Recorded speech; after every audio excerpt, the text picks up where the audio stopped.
Welcome to Suma's Cooking. எல்லாருக்கும் வணக்கங்க. இன்றைக்கி அப்பளப்பூ போட்டு குழம்பும் வாழைக்காய் பொடி மாசும் செய்ய போகிறோங்க. இதுக்கு குழம்புக்கு தேவையான ஒரு 15 பல் 20 பல் பூண்டு, ஒரு 10 சின்ன வெங்காயம், ஒரு மீடியம் சைஸ் வெங்காயம் நீல வாக்கில் கட் பண்ணி வச்சுருக்கேங்க. கொஞ்சம் கருவேப்பிலை, தக்காளி பியூரி மாதிரி அரைச்சி போட போகிறேங்க. அப்புறம் புளி ஒரு நெல்லிக்காய் அளவுக்கு தான் ஊற வச்சுருக்கேன். இதை கரைச்சி எடுத்து இதில் ஒரு 1½ ஸ்பூன் மிளகாப்பொடி, துளியுண்டு மஞ்சள் பொடி போட்டுக்கலாங்க. அப்பளப்பூ பொரிக்கிறதுக்கு வச்சுருக்கேன். இது பொடி மாஸ்க்கு ஒரு மீடியம் சைஸ் வாழைக்காங்க. எங்கள் 2 பேருக்கு தான் ஒரு 2 பொடி தான் வந்தது இந்த வாழைக்காய். ஒரு மீடியம் சைஸ் வெங்காயம் பொடியாக அரிஞ்சு வச்சுருக்கேன். 2 பச்சை மிளகாய், கொஞ்சோண்டு கருவேப்பிலை, ஒரு 4 பல் பூண்டு தட்டி வச்சுருக்கேங்க. இதுக்கு தாளிக்கிறதுக்கு கடுகு, உளுத்தம்பருப்பு, கடுகு அதாங்க.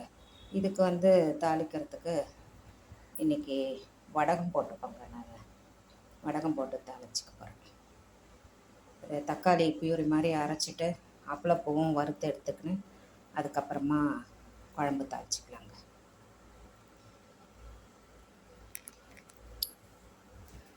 பாருங்கள், அப்பளப்பூ பொரித்து எடுத்துகிட்டு எண்ணெயை ட்ரான்ஸ்ஃபர் பண்ணிவிட்டு ஒரு 3 ஸ்பூன் எண்ணெய் மட்டும் விட்டுருக்காங்க. அப்பளப்பூ பொரித்து எடுத்தாச்சு. இந்த கடலெண்ணெயில் அப்படியே பொடி மாஸ் பண்ணிக்கலாங்க. கடுகு,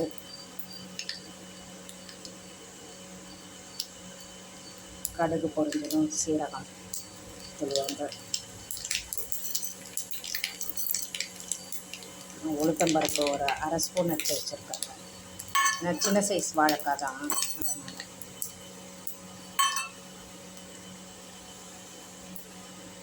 அதனால் உளுந்து கொஞ்சம் கோல்டன் ப்ரௌன் வந்ததும் நம்ம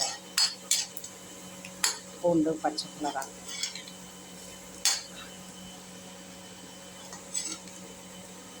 பாருங்கள் லைட்டாக கோல்டன் ப்ரௌன் வந்துடுச்சு. பூண்டு,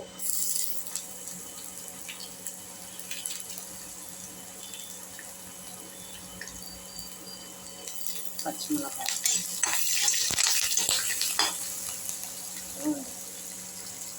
கருவேப்பிலை, வெங்காயம் எல்லாம் ஒன்றா போட்டுக்கலாம். இது கொஞ்சம் கண்ணாடி பதம் வந்ததும் நீங்கள் அந்த பொடி பொடியாக நறுக்கி வச்சுருக்கிற வாழைக்காய் போட்டுக்கலாம்.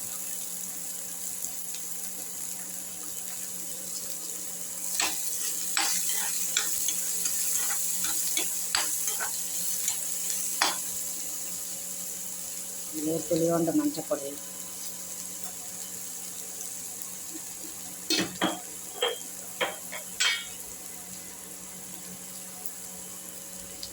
வாழைக்காய்க்கு தேவையான உப்பு,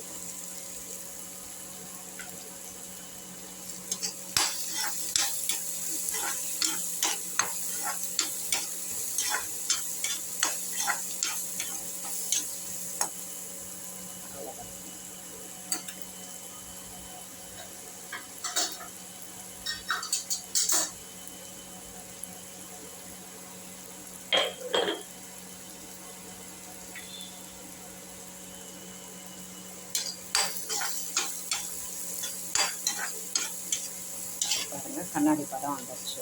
இப்போ வாழைக்காய் சேர்த்துட்டு இது தண்ணி தெளித்து மூடி வச்சு 2 பொடி தான் இருக்கும்.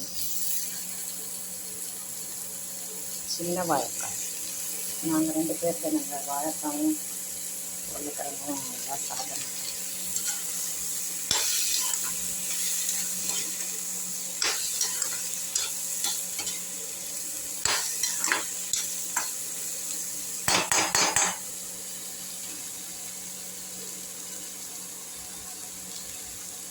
சிம்மில் வச்சுட்டு துளியோண்டு தண்ணி போட்டுக்கலாங்க. போதும், வேக தண்ணி வந்ததும் பார்க்கலாம். இது பாருங்கள், வாழைக்காய் பொடி மாஸ் ரெடி ஆகிடுச்சுங்க. இதில் நீங்கள் தேங்காய் துருவல் ஒரு 2 ஸ்பூன் போட்டு இறக்கிக்கலாம். நான் இந்த அரைச்சி விட்ட சாம்பாருக்கு பொடி அரைச்சி வச்சுருக்கேன்லங்க, அதனால் என்னங்க கொஞ்சோண்டு தான் வரும், சும்மா ஒரு பிஞ்ச், அவ்வளோதான்.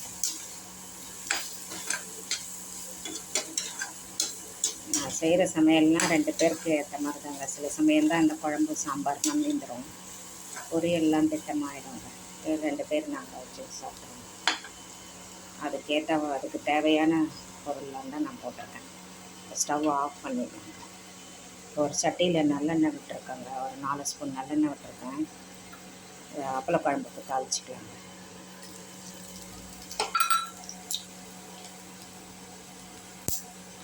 பூண்டு,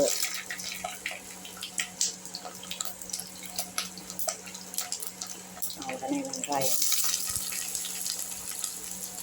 கருவேப்பிலை எல்லாம் போட்டுக்கலாம்.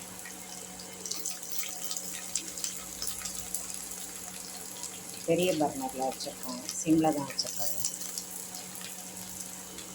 இது கொஞ்சம் கண்ணாடி பதம் வந்ததும் அந்த தக்காளி பியூரி மாதிரி பண்ணதை போட்டு அதுவும் கொஞ்சம் வதங்கி எண்ணெய் தெரிகிற அளவுக்கு வரோங்க. அப்போ வந்து நம்ம அந்த புளி கரைச்சலை ஊற்றிடலாம்.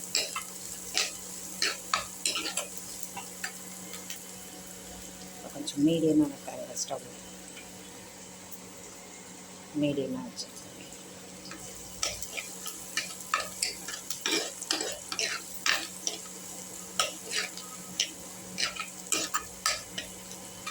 இது கொஞ்சம் கண்ணாடி பதம் வரட்டும்.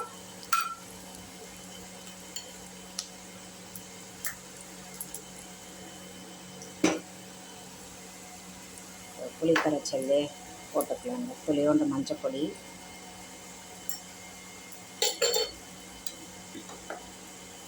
மிளகாய் பொடி வீட்டில் அரைச்சதுன்னு சொன்னாங்க. இதுதான் 1 ஸ்பூன். தலை தட்டி தாங்க போட்டிருக்கேன். 2 ஸ்பூன். நான் புளி கொஞ்சம் புளிப்பாக இருக்கும். நான் 1.5 ஸ்பூன் போடலான்னு நினச்சேன். ஆனால் கரெக்டாக இருக்காதுங்க, புளிப்பாக இருக்கும். அதனால தான் 2 ஸ்பூன் போட்டிருக்கேன். ஒரு நெல்லிக்காய் அளவுக்கு தான் புளி ஊற வச்சுங்க. பெரிய நெல்லிக்காய் இருக்கும் இல்லைங்களா, ஒரு 10 கிராம் புளி தான் ஊற வச்சுருக்கேன். இந்த பாருங்கள், கண்ணாடி பதம் வந்துடுச்சுங்களா. இப்போ வந்து அந்த தக்காளி பியூரியை ஊற்றிடலாம்.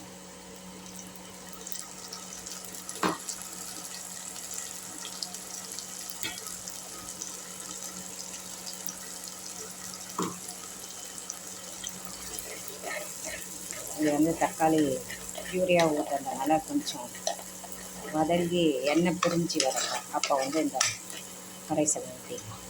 புளி கரைசல் மிளகாய் பொடியெல்லாம் போட்டு வச்சுருக்கோம் இல்லைங்களா.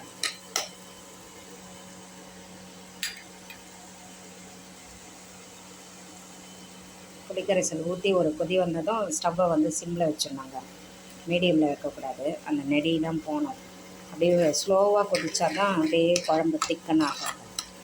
ஹையில் வச்சிங்கன்னா சரியாக வராது. அந்த மிளகா நெடி அப்படியே இருக்கும்.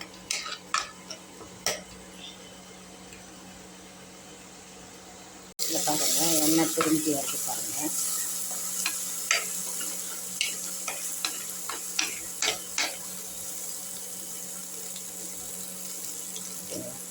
எண்ணெய் பிரிஞ்சு வருது பார்த்தீங்களா. இப்போ வந்து இந்த புளி கரைசல் ஊற்றிடலாம். இதில் எதனா நம்ம மிளகாய் பொடி, மஞ்சள் பொடி எல்லாம் போட்டு வச்சுருக்கோம்.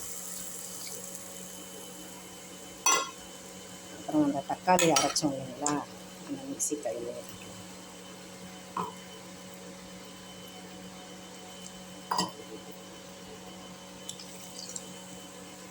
கடைசியாக நீங்கள் ஒரு துளியோண்டு வெல்லம் போட்டிங்கன்னா இந்த புளிப்பு காரெல்லாம் சமன்படுத்தி கொடுத்துருங்க. நல்லாயிருக்கும். வேணும்னா போட்டுக்கோங்க. இதுக்கு உப்பு போட்டுக்கலாங்க தேவையான அளவு.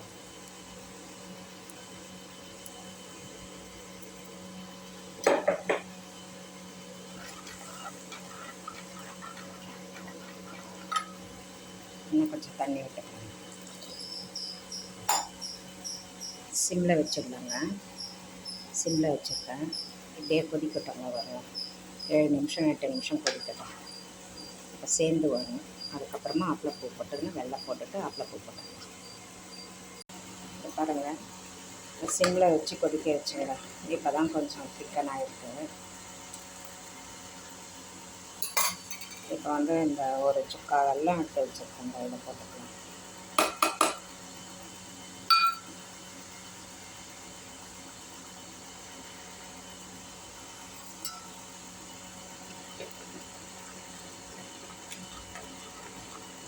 கொஞ்சம் ஒரு கொதி வரத்தங்க வந்ததும் அப்பளப்பூ போட்டுட்டு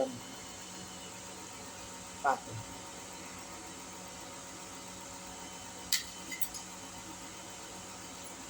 உப்பு காரெல்லாம் திட்டமாக இருக்குங்க.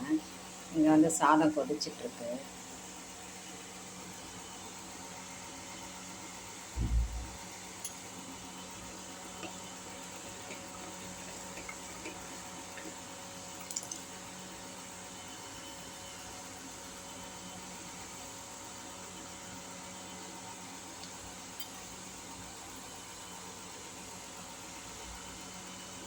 போகிறோங்க, நல்லா கொதிச்சிச்சு. ஸ்டவ் ஆஃப் பண்ணிவிட்டு அப்பளப்பூ போட்டுக்கலாங்க. ஒன்று ஒன்றா போடலாம். இது ஊறக்கணுங்களா, இது ஊறினதும் கொஞ்சம் அப்படியே தொக்கு மாதிரி ஆகிடுங்க. எல்லாம் இதுலேயே அப்சர்வ் பண்ணிக்கோங்க. இல்லைங்களா, கலர வேண்டாம்.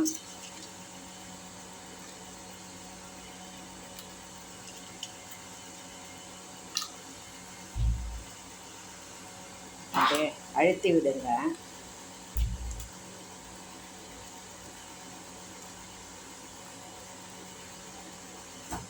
அப்படியே இருக்கட்டும்ங்க, பார்க்கலாம். கொஞ்ச நேரம் பொறுத்து பார்க்கலாம்.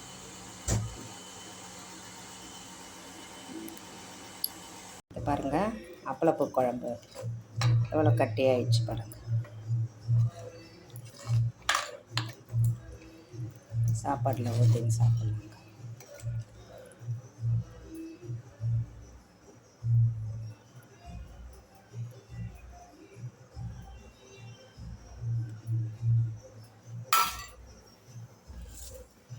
பாருங்கள், இன்றைக்கி மெனு வந்து அப்பளப்பூ குழம்பு, வாழைக்காய் பொடி மாசுங்க. இந்த லஞ்ச் மெனு பிடிச்சிருந்தா லைக் பண்ணுங்கள், ஷேர் பண்ணுங்கள், சப்ஸ்கிரைப் பண்ணுங்கள். தேங்க்யூங்க. நீங்களும் இதே மாதிரி பண்ணி பாருங்கள். இது நான் எப்போவுமே 2 பேருக்கு செய்கிற அளவுக்கு தாங்க வைக்கிறேன். நீங்கள் அவங்க ஃபேமிலிக்கு ஏற்ற மாதிரி பண்ணிக்கோங்க. சரிங்களா? தேங்க்யூங்க.